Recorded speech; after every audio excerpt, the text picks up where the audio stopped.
తిరుమల తిరుపతి వచ్చిన భక్తులకు టీటీడీ వారు మాతృశ్రీ తరికొండ వెంగమాంబ అన్నప్రసాద కేంద్రంలో ఉచిత భోజనం ఏర్పాటు చేశారు. మార్నింగ్ 8:30 నుంచి 10:30 వరకు బ్రేక్ఫాస్ట్, 10:30 నుంచి సాయంత్రం 4 వరకు మధ్యాహ్నం భోజనం, ఈవినింగ్ 5 నుంచి నైట్ 10:30 వరకు మళ్ళీ నైట్ భోజనం ఉంటాయి.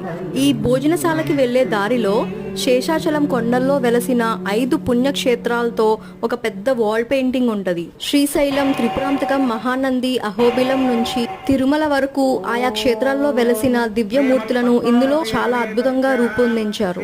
ఈ అన్నదాన కేంద్రం ద్వారా రోజుకి కొన్ని వేల మంది భక్తులకి శ్రీవారి అన్నమహాప్రసాదాన్ని తినే అదృష్టాన్ని కల్పిస్తారు.